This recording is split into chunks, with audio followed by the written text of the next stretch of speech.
साथियों नमस्कार। एक बार पुनः आपका अपॉर्चुनिटी कोचिंग क्लासेज के ऑनलाइन प्लेटफॉर्म पर हार्दिक अभिनंदन।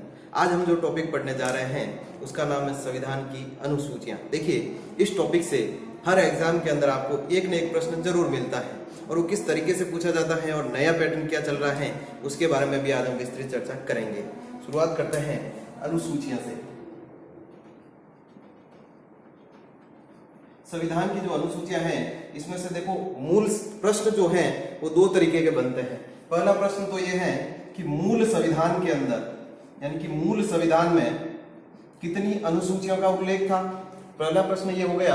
और दूसरा बनता है कि वर्तमान में संविधान में कितनी अनुसूचियों का उल्लेख है। दोनों के उत्तर अलग अलग होंगे। देखिए, यदि मूल शब्द आए एग्जाम के अंदर, प्रश्न के अंदर यदि आपको पूछे मूल शब्द, तो मूल संविधान में जो अनुसूचियों की संख्या है वो 8 थी और वर्तमान की बात करें तो ये 12 है।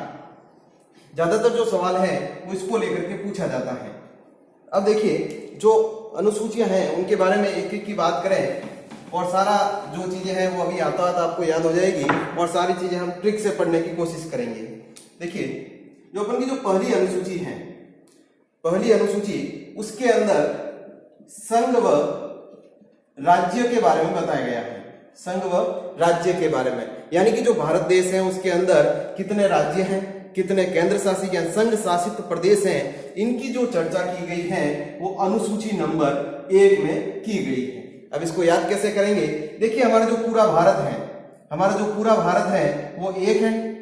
ये पूरा भारत एक है और इसी के अंदर सारे राज्य और केंद्र शासित प्रदेश बताए गए हैं। तो एक से याद रखना, पूरे भारत एक के अंदर पूरे राज्य आ जाएंगे, या अनुसूची 1 में भारत के राज्य व केंद्र शासित प्रदेशों के बारे में बताया गया है। यदि हम बात करें, देखिए ये अभी नया सवाल बन रहा है। कैसे? क्योंकि अभी राज्यों और केंद्र शासित प्रदेशों की संख्या थोड़ी चेंज हुई है। पहले राज्यों की बात करें तो वर्तमान के अंदर 28 राज्य हैं। आपको पता होगा कि जो जम्मू कश्मीर जो राज्य था, जम्मू कश्मीर, उसका दर्जा समाप्त कर दिया गया है। अब देखिए, यदि केंद्र शासित प्रदेशों की बात करें, केंद्र शासित प्रदेश, इनकी संख्या वर्तमान में 8 है। 8 कैसे हैं उनकी भी चर्चा करते हैं। देखिए, सबसे पहले जो थे ये 7 केंद्र शासित प्रदेश थे। उसके बाद में आपको पता होगा जब जम्मू कश्मीर पुनर्गठन विधेयक आया, उसके तहत जम्मू कश्मीर राज्य को दर्जा समाप्त करके 2 केंद्र शासित प्रदेश बनाए गए। 2 केंद्र शासित प्रदेश बनाए, यानी कि एक तो बनाया था जम्मू कश्मीर केंद्र शासित प्रदेश और एक जो बनाया था उसका नाम था लेह लद्दाख जम्मू कश्मीर ये केंद्र शासित प्रदेश। तो टोटली संख्या कितनी हो गई? 7 और 2 9 हो गई। उसके बाद में क्या हुआ? तारीख आती है 26 जनवरी 2020 की। 26 जनवरी 2020 से एक और केंद्र शासित प्रदेश को दूसरे केंद्र शासित प्रदेश में मिला लिया गया। कैसे? देखिए, एक जो अपन का दादर एवं नागर हवेली है, दादर एवं नागर हवेली, और एक आता है दमन एवं दीव, दमन एवं दीव। ये दोनों अलग अलग केंद्र शासित प्रदेश थे, लेकिन इस तारीख से ये दोनों केंद्र शासित प्रदेश एक हो गए। इसका मतलब पहले 7 थे, जम्मू कश्मीर लेह लद्दाख बनने के बाद 9 हो गए। 9 में से इन 2 को वापस एक कर दिया तो पीछे 8 हो गए। तो यदि आपको पूछे, यदि नया सवाल बनता है कि वर्तमान में केंद्र शासित प्रदेशों की संख्या कितनी है, तो केंद्र शासित प्रदेशों की संख्या 8 है। अब देखिए, अनुसूची जो 2 है, अनुसूची नंबर 2, इसके अंदर वेतन का उल्लेख है। किसका उल्लेख है? वेतन का उल्लेख है। कैसे याद कैसे करेंगे? देखिए, हम किसी काम पर जाते हैं तो अगले वाले को हम क्या बोलते हैं? मैं आपका यह काम कर लूंगा, लेकिन मुझे क्या चाहिए? वेतन चाहिए। यानी कि वेतन दो। हमने कोई काम किया तो हम अगले वाले को बोलेंगे कि हम इसका वेतन दो, वेतन दो। यानी कि अनुसूची जो नंबर 2 है इसके अंदर किसका उल्लेख है? वेतन का उल्लेख है। देखिए, 2 के अंदर हो जाएगा वेतन, यानी कि वेतन 2। अब इसके अंदर आपको एक चीज ध्यान रखनी है। इसके अंदर यदि थोड़ी सी डीपली बात करें हम, यानी थोड़ा अंदर की बात करें, तो इसके अंदर एक तो राष्ट्रपति। देखिए, ये आरएस वगैरह के अंदर या फर्स्ट ग्रेड के अंदर यदि सवाल बनता है तो यहां से सवाल बनने के चांस ज्यादा है। थर्ड ग्रेड तक सवाल केवल यही पूछा जाता है कि अनुसूची 2 में किसका उल्लेख है, तो 2 यानी कि वेतन 2 का उल्लेख है। यदि थोड़ा सा डीपली जाएगा तो वो पूछेगा इनमें से किसके वेतन का उल्लेख अनुसूची 2 में है। देखिए एक तो भारत के राष्ट्रपति, एक राज्यपाल, एक लोकसभा और विधानसभा के जो अध्यक्ष और उपाध्यक्ष हैं उनके, एक राज्यसभा और विधान परिषद जो राज्यों के अंदर होती हैं, विधान परिषद के सभापति और उपसभापति, इसके अलावा हाई कोर्ट व सुप्रीम कोर्ट के न्यायाधीश, इसके अलावा भारत के नियंत्रक एवं महालेखा परीक्षक। वापस देखिए, अनुसूची 2 यानी कि वेतन 2 यानी वेतन का उल्लेख इसमें अनुसूची 2 में है। एक तो भारत के राष्ट्रपति, राज्यपाल, लोकसभा विधानसभा के अध्यक्ष उपाध्यक्ष, राज्यसभा विधान परिषद के सभापति उपसभापति, हाई कोर्ट और सुप्रीम कोर्ट के न्यायाधीश और नियंत्रक एवं महालेखा परीक्षक, इन सब के वेतन का जो उल्लेख है वो अनुसूची 2 के अंदर है। अब आपको पूछ ले कि सर आपने तो यहाँ पर लोकसभा विधानसभा के अध्यक्ष और उपाध्यक्ष लिखा, इसमें आपने सदस्यों का बताया नहीं कि सदस्य का जो वेतन मिलता है उसका उल्लेख किसमें है। देखिए, यही तो ध्यान रखने की चीज है। यहाँ पर अध्यक्ष उपाध्यक्ष हो गया, जो सदस्य का वेतन है वो अनुसूची नंबर 7 के अंदर है। ये थोड़ा आपको अलग से सवाल पूछ सकता है। अब देखिए, अब हम बात करेंगे अनुसूची नंबर 3 की। अनुसूची जो 3 है, अनुसूची नंबर 3, देखिए 3 में 3 आया है, यानी कि 3 शब्द होंगे। देखिए शपथ होता है, शपथ के अंदर कितने शब्द हैं? 3 शब्द हैं, यानी कि 3 से याद रखना है कि शपथ में भी 3 शब्द है, यानी कि शपथ का जो उल्लेख है वो किसमें? अनुसूची नंबर 3 के अंदर है। 1 के अंदर पूरे भारत के राज्य व केंद्र शासित प्रदेश यानी पूरे भारत का वर्णन है। 2 के अंदर वेतन 2, 3 के अंदर शपथ में 3 शब्द है, इसका मतलब शपथ का उल्लेख किसमें है? अनुसूची नंबर 3 के अंदर। अब देखिए, ये तो सवाल बनता ही है, इसके अलावा इसमें से एक नया सवाल कैसे बन सकता है? एक नया सवाल बनता है कि शपथ के अंदर निम्न में से किसकी शपथ का उल्लेख नहीं है, यानी अनुसूची 3 के अंदर निम्न में से किसकी शपथ का उल्लेख नहीं है। अब सवाल का उत्तर कैसे होगा? देखिए, एक तो अपन के भारत के राष्ट्रपति, एक उपराष्ट्रपति, एक राज्यपाल, ये जो 3 कैंडिडेट होते हैं, राष्ट्रपति, उपराष्ट्रपति और राज्यपाल, इनकी जो शपथ आएगी उनका उल्लेख इस अनुसूची में नहीं है, ये ध्यान रखना। बाकी सबकी शपथ का उल्लेख अनुसूची 3 में आएगा, इन 3 को छोड़ करके। इनका कहां पर है? ये नया सवाल बन जाता है कि राष्ट्रपति की जो शपथ होगी उसका जो उल्लेख है वो अनुच्छेद 60 के अंदर है, अनुच्छेद नंबर 60 के अंदर। इसका उपराष्ट्रपति की ये अनुच्छेद नंबर 69 के अंदर है। राज्यपाल की जो शपथ है वह अनुच्छेद 159 के अंदर उल्लेख किया गया है। यानी कि आपको ध्यान रखना है, अनुसूची नंबर 3 शब्द कितने होंगे? 3, यानी कि शपथ के अंदर भी 3 शब्द आते हैं, तो शपथ का उल्लेख अनुसूची 3 में है। और 3 जनों को छोड़ करके, राष्ट्रपति को, उपराष्ट्रपति को और राज्यपाल को, इनको छोड़ करके बाकी सबका शपथ का उल्लेख कहां पर है? अनुसूची नंबर 3 के अंदर है। अब देखिए अनुसूची नंबर 4 के अंदर जो बताया गया है वो है राज्यसभा में सीटों का आवंटन। देखिए अनुसूची नंबर 4, पहले बात करेंगे इसमें है क्या, वो है राज्यसभा में सीटों का आवंटन। अब आप पूछेंगे सर किसकी सीटों का आवंटन है? देखिए राज्यसभा में जो अपन के राज्य और केंद्र शासित प्रदेश हैं, वहां से जो सदस्य राज्यसभा में जाते हैं उनकी सीटों का उल्लेख इस अनुसूची के अंदर किया गया है। अब आप पूछेंगे सर याद कैसे करेंगे? देखिए अपन को, आपको पता होगा जो अपन की जो संसद है उसके 2 सदन होते हैं, एक तो होता है लोकसभा और एक होता है राज्यसभा। देखिए अपन का जो धन विधेयक है वो सर्वप्रथम लोकसभा में लाया जाता है, ये आपको पता है। आपको यह भी पता है कि यदि सरकार के खिलाफ अविश्वास प्रस्ताव लाना है तो भी हम लोकसभा में लाएंगे। आपको यह भी पता है कि जो सरकार है वो सामूहिक रूप से लोकसभा के प्रति उत्तरदायी होती है, यानी कि जो लगभग जो कार्य किए जा रहे हैं वो लोकसभा की तरफ से किए जा रहे हैं। बाद में राज्यसभा का नंबर आता है, यानी कि राज्यसभा क्या है? गौण है, कोई काम ही नहीं है। इसका मतलब हम बोल सकते हैं कि ये बेकार सदन है। बोल ही तो सकते हैं कि सारे काम लोकसभा कर रही है, राज्यसभा के पास बहुत कम काम है, इसका मतलब ये बेकार सदन है। बेकार से याद रखना है, बेकार, बेकार यानी कि 4 हो जाएगा। बेकार कौन सा सदन? राज्यसभा। बेकार यानी कि 4 में किसका उल्लेख है? राज्यसभा में सीटों का आवंटन। अब देखिए अनुसूची नंबर जो 5 है, देखिए 5 के अंदर SC ST के बारे में बताया गया। SC ST जो क्षेत्र होंगे उनका जो उल्लेख है वो अनुसूची नंबर 5 में किया गया। याद कैसे करेंगे? देखिए जो अपन की 5 की जो आकृति होती है ये S की तरह बनती है। देखिए बन रही है नहीं बन रही?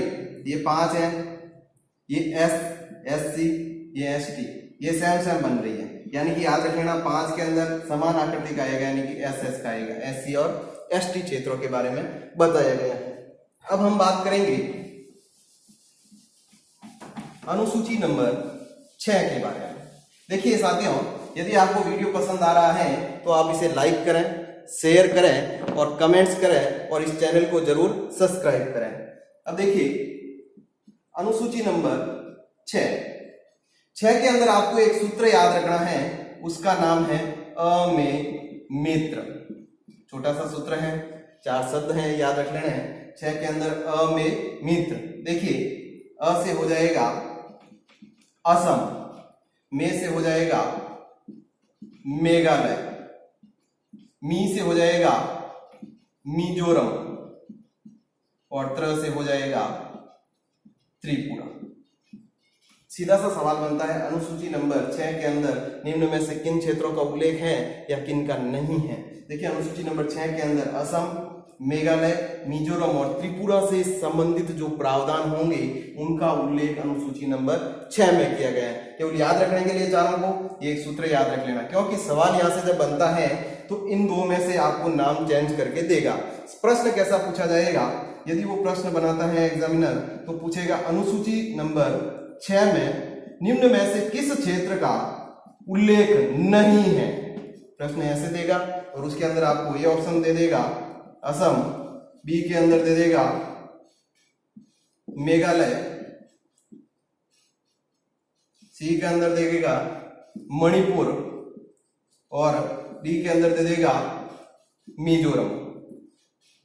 आप यहां पर जरूर कंफ्यूजन होंगे, इसीलिए ये सूत्र याद रखना अमेय मित्र। अ से असम, में से मेघालय, मी से मिजोरम। ये देखो ये वाला नहीं है। ये ऐसे सवाल भी आपको एग्जामिनर पूछ सकता है। अब देखिए अनुसूची नंबर 7 के बारे में हम चर्चा करेंगे। अनुसूची नंबर 7, देखिए जो 7 है ये 7 ऐसे ही लिखते हैं हम। स से 7 और स से याद रख लेना सूचियां। वापस देखना 7 को ऐसे लिखते हैं, स से अनुसूची नंबर 7 और स से आ जाएगा सूचियां। यानी कि जो अनुसूची नंबर जो 7 है इसके अंदर सूचियों के बारे में बताया गया है। अब देखिए सूचियां क्या चीज है, आपके मन में प्रश्न आया होगा तो इसके बारे में हम बात करते हैं। देखिए पहली बात तो जो सूचियां हैं इन्हें शक्तियां भी कहते हैं, इनका जो उल्लेख है संविधान के अनुच्छेद नंबर 246 के अंदर है। अनुच्छेद कौन सा हो जाएगा? 246 नंबर। सूचियां हमेशा 3 प्रकार की होती हैं, एक तो संघ सूची, दूसरा राज्य सूची और तीसरा समवर्ती सूची। 3 प्रकार की सूचियां हो गई, संघ सूची, राज्य सूची, समवर्ती सूची। देखिए इसमें से एक बार सवाल पूछा गया था, इसकी संख्याओं को लेकर कई बार सवाल पूछा जाता है। तो संघ सूची के अंदर जो भी विषय होंगे, इसमें जो भी विषय आएंगे उस पर जो कानून बनाने की जो शक्ति होगी, यहां पर संघ शब्द आया है इसका मतलब किसकी होगी? संघीय सरकार की होगी। किसकी होगी? संघीय सरकार की। यानी संघ सूची के विषय पर कानून बनाने की शक्ति किसकी है? संघीय सरकार की। इसका मतलब संसद वगैरह जो सेंट्रल गवर्नमेंट के अंदर है वो इस पर कानून बनाती है। अब आपके मन में प्रश्न आया होगा सर ये संघीय सूची के अंदर विषय कौन कौन से आते हैं? देखिए जो अपन के विदेश से संबंधित जो विषय हैं या जो महत्वपूर्ण पूरे भारत के लिए हो सकते हैं, रक्षा वगैरह, रक्षा, विदेश विभाग, जो अपन के अंतरराष्ट्रीय संबंध जो है, ये सारे जो विषय हैं ये इस सूची के अंदर आते हैं, संघ सूची। अब देखिए राज्य सूची, राज्य सूची के अंदर जो विषय होंगे उन पर जो कानून बनाने की जो शक्ति प्राप्त होगी वो राज्य सरकार को होगी। किसको होगी? राज्य सरकार को। कुछ नहीं है, संघ के अंदर संघीय सरकार को, राज्य के अंदर राज्य सरकार को। अब आपके मन में प्रश्न आया होगा, सर ये राज्य सरकार में कौन कौन से विषय आते हैं? देखिए इसके अंदर जो पंचायती राज वगैरह है, कृषि है, ये सारे जो विषय हैं, पशुपालन वगैरह, ये इसके अंदर आते हैं राज्य सूची के अंदर। अब एक नया शब्द आया हमारे सामने, समवर्ती सूची। देखिए जो समवर्ती सूची है, इसमें जो विषय जो है उस पर जो कानून बनाने की जो शक्ति होगी, इस पर जो कानून बनाने की जो शक्ति होगी वह केंद्र और यानी कि संघ और राज्य दोनों को प्राप्त होगी। किसको? समवर्ती सूची के विषय जो होंगे उन पर कानून बनाने की शक्ति संघीय सरकार और राज्य सरकार दोनों को प्राप्त होगी। अब आपके मन में सवाल आया होगा कि सर यदि दोनों कानून बनाए और दोनों के अंदर यदि मतभेद हो जाए तो फिर किसका कानून मान्य होगा? देखिए यदि दोनों इस विषय पर कानून बनाते हैं और उसमें यदि मतभेद हो जाता है तो संघ सरकार का कानून ज्यादा मान्य होगा। ये हो गए संघ, राज्य और समवर्ती सूची। अब इसमें से जो एक सवाल पूछा गया था आरपीएससी द्वारा, वो इसके विषय को लेकर पूछा गया था कि संघ सूची में कितने विषय हैं, राज्य सूची में कितने विषय हैं और समवर्ती सूची में कितने विषय हैं। देखिए संघ सूची, राज्य सूची, समवर्ती सूची 97, 67 और 47। देखिए ये जो मूल विषय हैं ये भी यही हैं और यदि अभी के पूछे कितने विषय हैं तो भी यही आएंगे। कई जगह आपको 97 की जगह 100 मिलेंगे, इसकी जगह कितने मिलेंगे? 100, इसकी जगह 61 मिलेंगे और इसकी जगह आपको 52 विषय मिलेंगे। कई किताबों के अंदर ये वाला आंकड़ा मिलेगा, कईयों के अंदर ये मिलेगा। देखिए मूल संविधान की यदि बात करें तो यही आंकड़े उसके अंदर आते हैं। और यदि अभी आरएस के अंदर एक बार सवाल पूछा गया था कि संघ सूची के अंदर कितने विषय हैं, वहां पर 97 भी दे दिया और 100 भी दे दिया, लेकिन जो राइट होगा वो 97 वाला होगा। आपको यदि ये आंकड़े याद हो या नहीं हो, ये वाले याद जरूर रखना है, 97, 67 और 47। अब देखिए इनके अलावा जो विषय दिए हुए हैं संघ सूची, राज्य सूची और समवर्ती सूची, इनके अलावा एक सूची और होती है, वो होती है अवशिष्ट सूची। अवशिष्ट सूची, इसको लेकर एक बार आरपीएससी ने सवाल बनाया था। सवाल कैसा पूछा गया? देखिए प्रश्न था कि साइबर अपराध निम्न में से किस सूची का विषय है? वहां पर संघ सूची, राज्य सूची, समवर्ती सूची और अवशिष्ट सूची दे दिया। देखिए जो साइबर अपराध जो हैं ये अवशिष्ट सूची का विषय है, यानी कि जिन विषयों का उल्लेख संघ सूची, राज्य सूची या समवर्ती सूची इन तीनों में से नहीं है, उन सबको अवशिष्ट सूची में डाला गया है। और थोड़ा सा याद रखना, साइबर अपराध, कंप्यूटर वगैरह से संबंधित जो भी विषय हैं वो सारे अवशिष्ट सूची से संबंधित विषय हैं। यदि आरएस लेवल की बात करें तो आपको पूछ सकता है कि जो अवशिष्ट सूची का जो प्रावधान है ये भारत ने किस देश से लिया? ये जो प्रावधान है हमने ये कनाडा से लिया है। कहां से लिया है? कनाडा से। दूसरा सवाल बन सकता है कि अवशिष्ट सूची पर कानून बनाने की शक्ति किसे प्राप्त है? देखिए तो ये शक्ति जो है ये संघीय सरकार को प्राप्त है। ये थोड़ा सूचियों के बारे में ध्यान रखना, क्योंकि यहां से कई बार आपको सवाल पूछा जाता है। एक सवाल जो था वो सेकंड ग्रेड के अंदर पूछा गया था इन्हीं सूचियों को लेकर के कि जो शिक्षा जो विषय है ये किस सूची का विषय है? शिक्षा। देखिए शिक्षा पहले तो ये राज्य सूची का विषय था, लेकिन जब 42वां संविधान संशोधन 1976 हुआ, इंदिरा गांधी के कार्यकाल में हुआ था, इस समय ये शिक्षा को लेकर के समवर्ती सूची में डाल दिया गया। किस सूची में डाल दिया गया? समवर्ती सूची में। शिक्षा, वन, वन्य जीव, नापतोल और न्याय, 5 की बात की है मैंने। शिक्षा, वन, वन्य जीव, नापतोल और न्याय, ये जो 5 विषय हैं ये 42वें संविधान संशोधन 1976 के द्वारा राज्य सूची से हटा करके समवर्ती सूची में डाल दिए गए। यानी कि शिक्षा को लेकर के सेकंड ग्रेड में सवाल आया था और यहीं से यह सवाल बना था। अब देखिए अपन यदि बात करें कि पहली अनुसूची के अंदर, वापस एक बार रिवीजन करते हैं फटाफट में। पहली के अंदर संघ व राज्य के बारे में बताया गया, क्यों पूरा भारत एक है और उसी के अंदर राज्य है तो एक के अंदर एक आ जाएगा। दो, दो यानी कि वेतन, दो वेतन का उल्लेख है। तीन, शपथ में तीन शब्द होते हैं यानी कि तीन में आ जाएगा शपथ। चार की बात करते हैं, चार यानी कि बेकार। बेकार कौन सा सदन? राज्यसभा, तो राज्यसभा में सीटों का आवंटन। पांच, पांच की आकृति किसके समान थी? एस के समान थी, तो लो SC ST के बारे में बताया गया है। छह के अंदर एक सूत्र बताया था हमने, अमे मित्र, असम, मेघालय, मिजोरम और त्रिपुरा। सात, स से सूचियां, स से सूचियां। अब बात करेंगे हम अनुसूची नंबर 8 की। अनुसूची नंबर जो 8 है उसके बारे में बात करेंगे। देखिए 8 यानी कि आहट भी होता है, आहट बोल सकते हैं। आहट का मतलब होता है बोली। क्या होता है?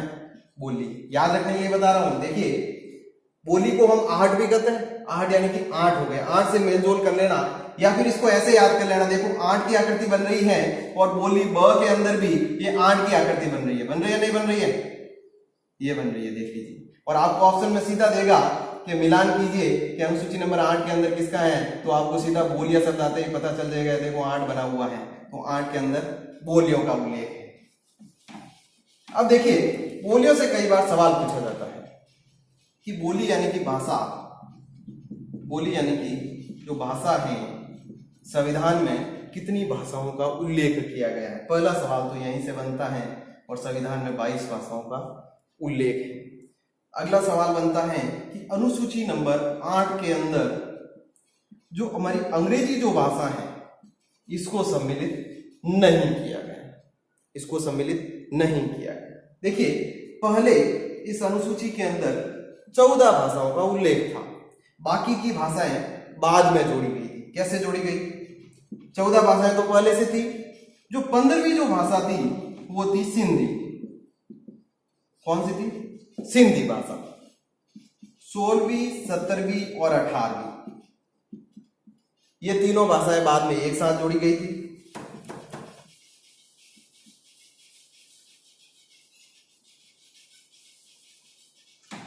देखिए इसमें आपको एक शब्द याद रखना है, कोमल। कई बार हम कोमल लेते हैं ना, वो शब्द याद रखना है, कोमल। देखिए क से आ जाएगा कोंकणी, क से आ जाएगा कोंकणी, म से आ जाएगा मणिपुरी, और पीछे बचा न से आ जाएगा नेपाली। ये हो गई 16वीं भाषा, ये हो गई 17वीं भाषा, और ये हो गई 18वीं भाषा। मूल संविधान में 14 भाषाओं का उल्लेख था। 15वीं भाषा सिंधी को जोड़ा गया। 16वीं, 17वीं और 18वीं, 16वीं में कोंकणी, 17वीं के अंदर मणिपुरी, 18वीं के अंदर नेपाली। अब आप सवाल पूछोगे कि सर ये जो भाषाएं हैं ये बोली कहां पर जाती है, किस क्षेत्र में बोली जाती हैं? देखिए मणिपुरी से आपको पता चल गया मणिपुर क्षेत्र में आएगी। नेपाली से यानी कि जो भारत का जो नेपाल से लगता हुआ क्षेत्र है, ये नेपाल आ गया, ये भारत आ गया। यहाँ पर जो ये क्षेत्र लगता है इस क्षेत्र में नेपाली भाषा बोली जाती है। अब प्रश्न है कोंकणी भाषा का। देखिए यदि हम भारत की बात करें, ये नक्शा है भारत का, यहां पर आता है महाराष्ट्र, यहां पर आता है गोवा, और यहां आता है कर्नाटक। ये देखो तीनों का जो सम्मिलित क्षेत्र है, महाराष्ट्र, गोवा और कर्नाटक का, यहां पर ये कोंकणी भाषा बोली जाती है। क्षेत्र थोड़ा ध्यान रखना, कोंकणी भाषा यहां पर बोली जाती है, महाराष्ट्र, गोवा और कर्नाटक के सम्मिलित भाग पर। अब बात हुई 19, 20, 21 और 22वीं भाषा की। देखिए इनके लिए आपको गणित का एक सूत्र याद रखना पड़ेगा। एक बोडो मास का सूत्र आता है गणित के अंदर, बोडो मास। गणित में सुना होगा आपने, बोडो मास का सूत्र आता है जिसमें कोष्टक वगैरह के बारे में बताया जाता है। देखिए ब से आ जाएगा बोडो, ड से डोगरी, म से मैथिली, और स से संथाली। देखिए 16वीं, 17वीं, 18वीं भाषा की हमने बात कर ली। अब बात कर रहे हैं हम 19, 20, 21 और 22वीं भाषा की, और यहां से कई बार सवाल पूछा जाता है। ये मैं ऊपर लिख लेता हूं वापस, 19वीं, 20वीं, 21वीं और 22वीं भाषा। देखिए एक हमने अभी मैंने बताया था आपको, ये बोडो मास का सूत्र याद रखना आपको। बोडो मास यानी कि बोडो डोगरी, ड से डोगरी, म से मैथिली और स से संथाली। ये भाषाएं आपको याद रखनी है। सवाल कई बार पूछ लेता है कि संविधान में 19वीं भाषा कौन सी जोड़ी गई, 20वीं कौन सी जोड़ी गई, 21वीं कौन सी जोड़ी गई या 22वीं कौन सी भाषा जोड़ी गई। देखिए जो बोडो भाषा है, बोडो, ये असम के अंदर बोली जाती है। कहां पर बोली जाती है? असम के अंदर, जो पूरी भारत है अपना, वहां पर यह भाषा बोली जाती है। डोगरी भाषा ये थोड़ा महत्वपूर्ण इसलिए बन जाता है क्योंकि ये जम्मू कश्मीर के अंदर बोली जाती है, और जम्मू कश्मीर आपको पता है अभी पिछले 12 महीने के अंदर बहुत ही ज्यादा चर्चा में रहा। तो यहां से यदि सवाल उठाता है एग्जामिनर तो डोगरी भाषा को लेकर आपको सवाल पूछ सकता है कि डोगरी भाषा कहां पर बोली जाती है, तो जम्मू कश्मीर के अंदर बोली जाती है। देखिए जो मैथिली भाषा है, मैथिली भाषा बोली जाती है बिहार के अंदर, बिहार के अंदर, और जो संथाली भाषा है ये बोली जाती है झारखंड के अंदर। बिहार के अंदर मैथिली भाषा और संथाली भाषा झारखंड के अंदर बोली जाती है। ये देखिए हमारी भाषाओं से संबंधित बातचीत हो गई। अब हम बात करेंगे अनुसूची नंबर 9 की। अनुसूची नंबर 9, देखिए 9 लिखते हैं। 9 यानी कि 9 भी तो बोल सकते हैं हम, 9, 9 यानी कि 9। अब देखिए याद कैसे करना है, इसके अंदर है क्या? भूमि सुधार से संबंधित, भूमि सुधार या भू सुधार कई बार लिखा होता है, उससे संबंधित जो प्रावधान हैं उनका उल्लेख इस अनुसूची में किया गया है। इसके अलावा इसमें एक बात बताई गई है कि इस अनुसूची के अंदर जो भी विषय डाले जाएंगे उसमें संशोधन, यानी कि उसको न्यायालय में, ऐसे याद करना आप, उसको न्यायालय में चैलेंज यानी कि न्यायालय में प्रस्तुत नहीं किया जा सकता या न्यायालय में चैलेंज नहीं किया जा सकता, यानी कि यह वाद योग्य नहीं है, नहीं सताया। देखिए वापस देखना, 9 के अंदर भूमि सुधार से संबंधित प्रावधान है। दूसरी चीज, इस अनुसूची के अंदर जो भी विषय डाले गए हैं उनको न्यायालय में चैलेंज नहीं किया जा सकता। नहीं किया जा सकता ये नहीं यानी कि नो, तो यानी कि अनुसूची 9 में जो भी प्रावधान है उनको न्यायालय में यानी कि प्रस्तुत या न्यायालय में चैलेंज नहीं किया जा सकता। अब देखिए इसको आपको ऐसे याद रखना पड़ेगा, इसके अंदर एक प्रावधान हुआ। हम बात करेंगे 2007 की।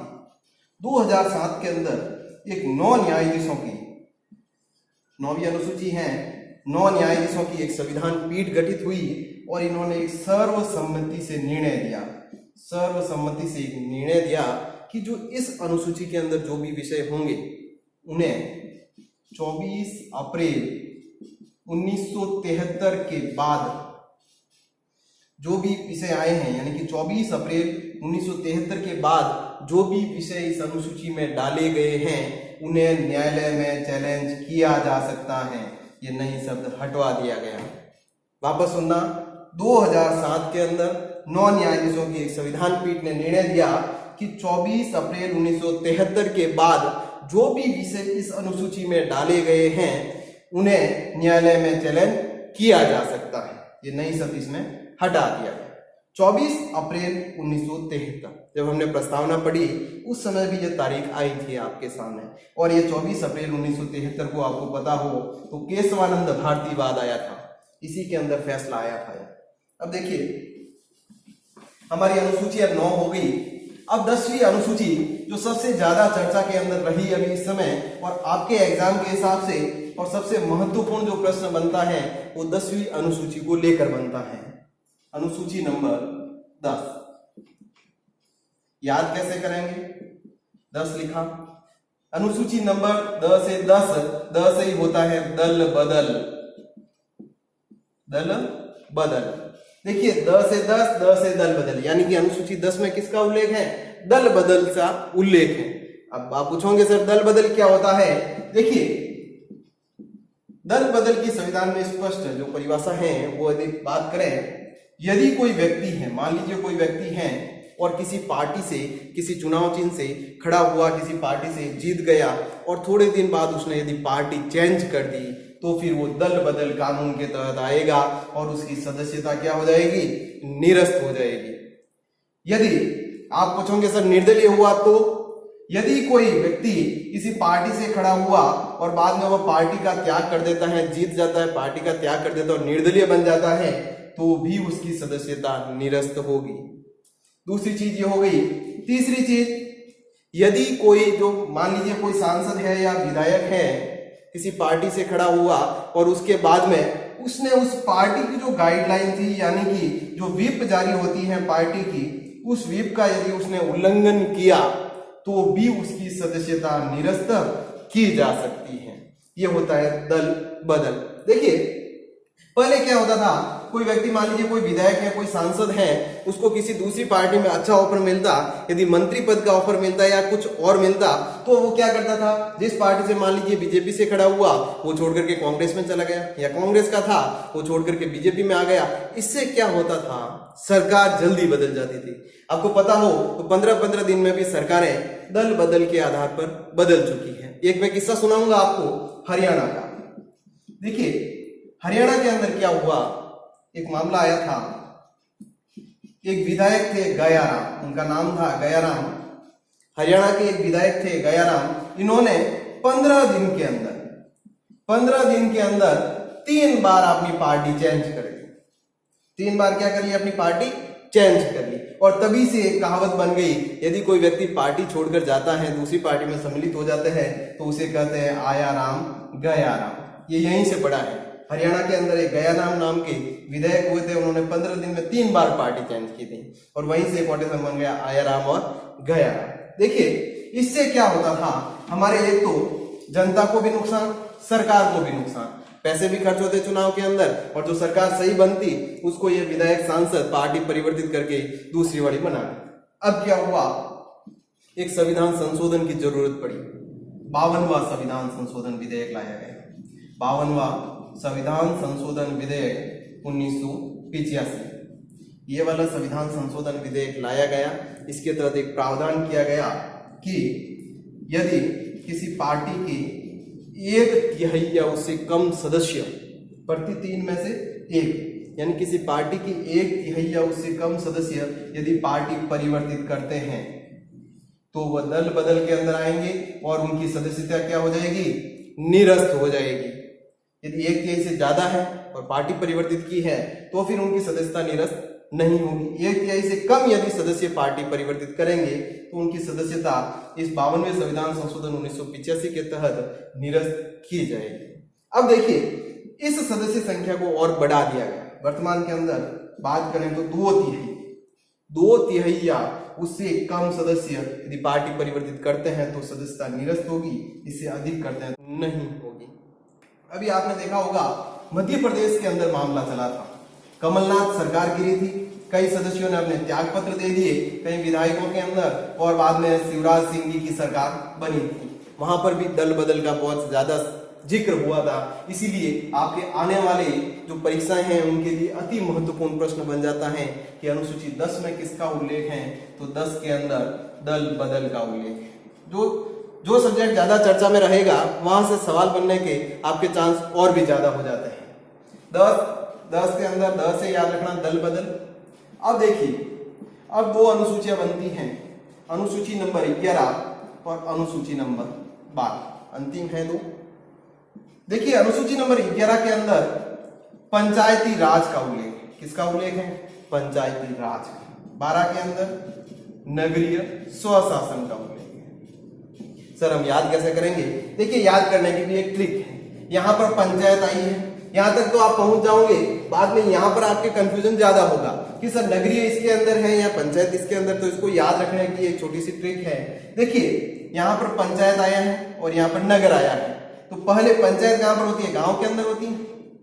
आपको पता होगा कि जब भी किसी क्षेत्र का विकास होता है तो वहां पर पहले गांव बनता है, गांव धीरे धीरे विकास होता है और बाद में शहर बनता है। तो गांव से हो जाएगा, गांव के अंदर पंचायत होती है पंचायती राज, शहर के अंदर हो जाएगा नगरीय स्वशासन। बताने का मतलब देखिए पहले गांव आया बाद में शहर आया, यानी कि पहले अनुसूची नंबर 11 आएगी, बाद में अनुसूची नंबर 12 आएगी। ये थोड़ा ध्यान रखना, क्योंकि वहां पर जब आपको सवाल पूछेगा वहां पर पूछेगा 9, 10, 11 और 12 अनुसूचियों को मिलान कीजिए। वहां पर आपको ये दे देगा कि इसमें पंचायती राज, नगरीय स्वशासन, दल बदल और भूमि सुधार। फिर आपको इसमें क्रॉस देखना पड़ता है कि कौन सा मिलान किया हुआ। तो आपको 9 से पता चल जाएगा, 9 किस में था, भूमि वाले में था, ये लीजिए मिला दिया। 10 से 10 से दल बदल याद किया था, ये लीजिए दल बदल आ गया। 11 और 12 में आप कंफ्यूजन होंगे तो याद रख लेना, पहले गांव आता है बाद में शहर आता है। तो 11 के अंदर पहले गांव यानी कि पंचायत आ जाएगी, बाद में शहर नगरीय स्वशासन। आपका ये सवाल सही हो जाएगा। इस तरीके से आपको अनुसूचियां याद करनी। अभी देखिए, ये फर्स्ट ग्रेड के अंदर एक सवाल पूछा गया था। सवाल था, देखिए हमने सबसे पहली लाइन पढ़ी थी, तब हमने पढ़ा था मूल संविधान के अंदर 8 अनुसूचियों का उल्लेख था, वर्तमान में 12 अनुसूचियों का उल्लेख है। तो हम बात करेंगे 9, 10, 11 और 12 ये अनुसूचियां कब कब जोड़ी गई। देखिए, जो 9वीं अनुसूची है, ये जो पहला संविधान संशोधन हुआ था 1951 के अंदर, तब ये जोड़ी गई। 10वीं जो अनुसूची है, ये 52वां संविधान संशोधन हुआ था 1985 के अंदर, तब जोड़ी गई। 11वीं जो अनुसूची है, यह 73वां संविधान संशोधन 1992 के अंदर हुआ, तब जोड़ी गई। और यह 74वां संविधान संशोधन 1992 के तहत जोड़ी गई। अब देखिए, एक बार इसको लेकर के सवाल पूछा। ये चारों तो आपको याद रखने ही है। सवाल पूछ सकता है 9वीं अनुसूची कब जुड़ी, 10वीं कब जुड़ी, 11वीं कब जुड़ी, 12वीं कब जुड़ी, तो ये याद रखना। एक बार सवाल इसको लेकर पूछा गया था। सवाल था कि 10वीं अनुसूची 52वें संविधान संशोधन द्वारा कब जोड़ी गई, और उसमें सन दे दिए गए थे। बहुत ही अच्छा सवाल बना था उस समय का, और नया सवाल था। इसके अंदर ये उल्लेख दे दिया प्रश्न में, इसका दिया, ये वाला आपको पूछ लिया, और वहां पर दे दिया 1984, 1985, 1986, 1987। अब आप यहाँ पर कंफ्यूजन हो गए। देखिए, इसको अब याद कैसे करोगे, आपको ये गिनती याद रखनी है। पहली बात तो ये याद रखने के लिए, देखो 1 आया, 2 आया, 3 आया, 4, गिनती हो रही 1 2 3 4, यानी कि आपको ये तो याद हो गया कि 9 10 11 12 है। इसमें जो पीछे वाले अंक होंगे वो गिनती से आएंगे, पहला, दूसरा, तीसरा, चौथा। और यहाँ पर यदि दे दे कि 10वीं अनुसूची किस संविधान संशोधन द्वारा जोड़ी गई, 51, 52, 53, 54, तो आपको याद आ जाएगा, एक के बाद में 2 था, यानी कि 52वां संविधान संशोधन। देखिए, अब यहाँ पर कंफ्यूजन हुआ है, उत्तर होगा ये कैसे। यहाँ पर जो 5 आया, आपको याद रख लेना, पीछे भी 5 आएगा। 52 के अंदर पहले 5, पीछे से के अंदर पीछे 5 5 को जोड़ देना, यानी 52वां संविधान संशोधन है ये 1985। ये देखो 5 याद हो जाएगा, ये थोड़ा याद रखना। इसी के साथ जो आपकी जो अनुसूचियां जो टॉपिक हैं वो आपकी पूरी होती हैं। अगली बार जब भी मिलेंगे एक नए टॉपिक के साथ मिलेंगे। धन्यवाद।